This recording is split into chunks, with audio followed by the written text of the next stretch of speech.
שטח ציבורי מאחורי שפרבר 8 בת ים, שבין הגדר הביתית שלנו לבין גדר שהוקמה על ידי אתר הבנייה, שלא יעברו כל עובר ושב דרך הבית שלנו לקוממיות.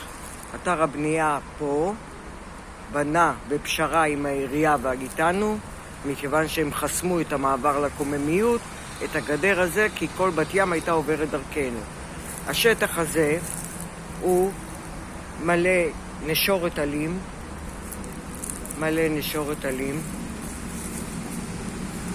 אני מראה לכם.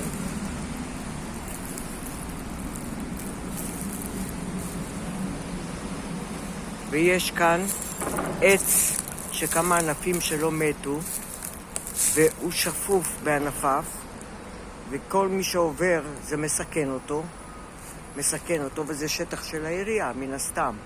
העירייה תהיה חשופה לתביעות בעניין הזה. הנה ענפים שמיכאל מסרב לחתוך אותם, משום מה. הנה, ענפים שמגיעים לי, אם מישהו נכנס בהם אפשר להוציא את העיניים בחושך. הנה הבניין שלנו, מאחורי שפרבר 8. הנה, ממשיך. כל האדמה מלאה זרדים, מלאה נשורת. אני הולכת על נשורת, לא על אדמה. על ענפים. הנה. כל מיני ענפים, נשורת בלי סוף.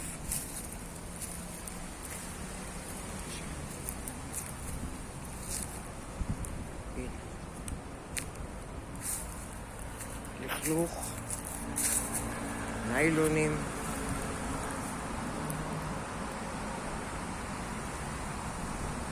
הרבה לכלוך.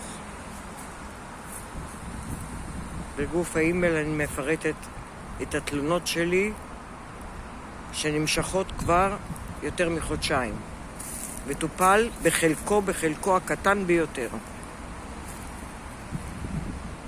בבקשה.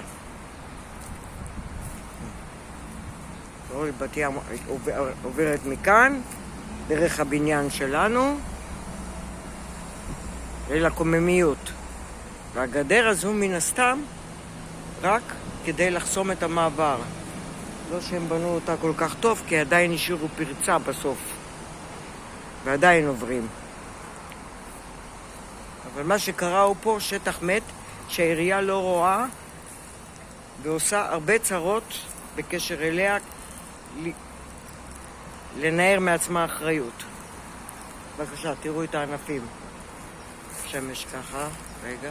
תראו את הענפים שממש מסכנים. מישהו בחושך עובר ולא שם לב, את העיניים יכול להוציא בוודאות. מה עוד שהענפים האלה מתים וזה יכול ליפול למישהו על הראש.